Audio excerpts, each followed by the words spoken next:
7 tanda jantungmu itu sudah lelah.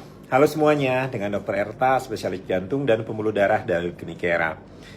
Kali ini, saya ingin mengajak Anda memahami bagaimana sebenarnya tubuh itu memberi sinyal ketika jantung itu mulai kelelahan.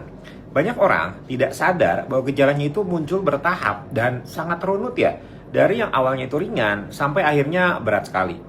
Kalau misalnya Anda bisa mengenali tanda-tanda ini lebih cepat, hasil pengobatannya itu akan jauh lebih baik. Gejala yang paling awal muncul itu biasanya adalah mudah lelah. Ini bukan lelah biasa karena Anda habis olahraga atau habis angkut galon ya. Tapi lelah yang muncul dari aktivitas sehari-hari yang sebelumnya itu tidak membuat Anda capek.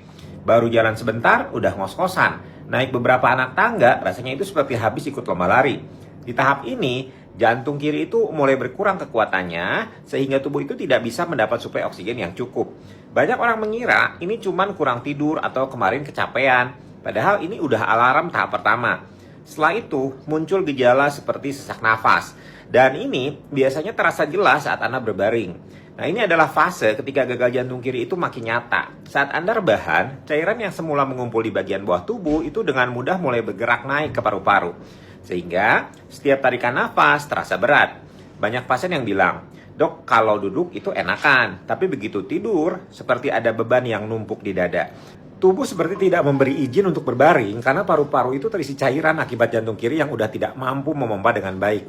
Kalau misalnya kondisi ini dibiarkan, sesaknya itu bisa makin berat dan muncul batuk.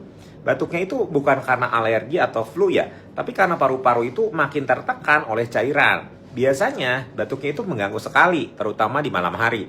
Ada pasien yang setiap malam itu terbangun karena merasa seperti tenggelam dari dalam tubuhnya sendiri.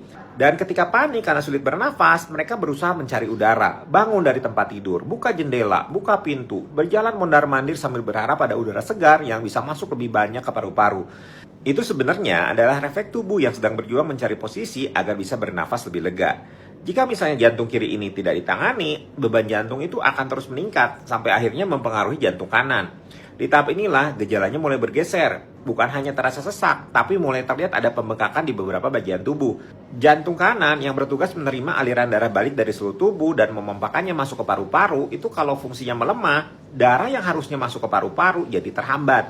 Akibatnya, cairan itu numpuk di jaringan tubuh. Yang terlihat pertama itu biasanya adalah bengkak di pergelangan kaki atau di betis. Bagi sebagian pasien, bengkaknya itu halus. Tapi ada juga yang besar sekali, hingga kalau misalnya ditekan jarinya, bekasnya itu tidak langsung hilang.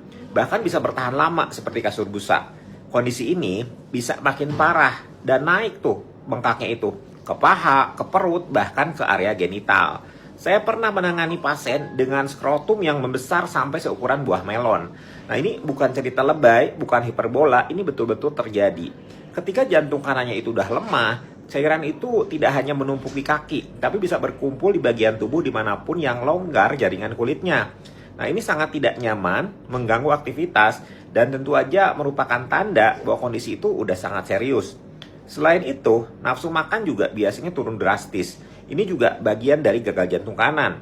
Cairan yang menumpuk di perut itu membuat pencernaan terasa penuh. Sehingga baru makan sedikit aja, udah seperti habis makan prasmanan. Aliran darah ke organ pencernaan itu berkurang. Sehingga proses mencerna makanan pun jadi tidak optimal. Pasien seringkali berkata, "Dok, saya belum makan apa-apa, tapi udah merasa kenyang." Nah, itu bukan karena sedang menjalani diet berkah, tapi karena organ-organ tubuhnya itu sudah kewalahan. Di tahap lanjut, pasien juga bisa mengalami gangguan irama jantung. Jantungnya itu berdebar, berdegup cepat, atau ritmenya itu nggak beraturan. Nah, ini terjadi karena otot jantung yang lelah itu jadi semakin sensitif terhadap sinyal listrik. Banyak yang merasa dadanya itu loncat-loncat, tapi membiarkannya karena mengira hanya cemas atau stres. Padahal, ritme jantung yang kacau itu bisa memperburuk fungsi pompa jantung dan akhirnya mempercepat penumpukan cairan di seluruh tubuh. Di seluruh rangkaian gejala ini, yang penting dipahami adalah bahwa semuanya itu terjadi secara bertahap dan runut ya.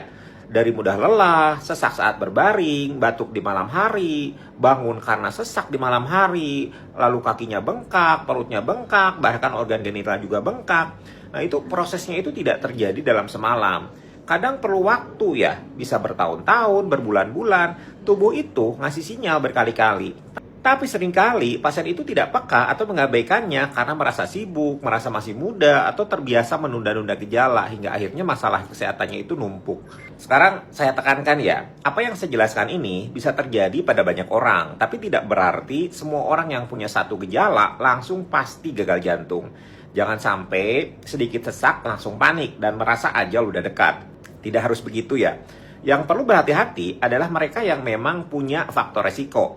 Misalnya, tekanan darah tinggi yang tidak terkontrol, kencing manis, kolesterol tinggi, obesitas, sering begadang, pola makannya sembarangan, kebiasaan merokok, atau punya riwayat penyakit jantung di keluarga dekat. Nah, kalau misalnya ada satu atau lebih pada kelompok yang seperti ini, gejala kecil itu harus diperlakukan dengan lebih serius. Intinya, semakin cepat mengenali tanda-tanda ini, semakin cepat ditangani, hasilnya itu pasti akan jauh lebih baik. Jantung itu adalah organ yang kuat, tapi sekalinya lelah, dia perlu bantuan kita untuk pulih. Jangan nunggu sampai gejalanya berat baru memeriksakan diri. Karena waktu adalah faktor paling penting dalam penanganan gagal jantung. Sebelum video ini berakhir, saya ingin Anda ingat satu hal. Tubuh kita itu selalu ya kasih sinyal. Tinggal bagaimana kita memperhatikannya. Jika Anda merasa video ini bermanfaat, bantu ya di-share ke teman atau keluarga. Bisa jadi, satu share dari Anda hari ini bisa menyelamatkan satu orang lain.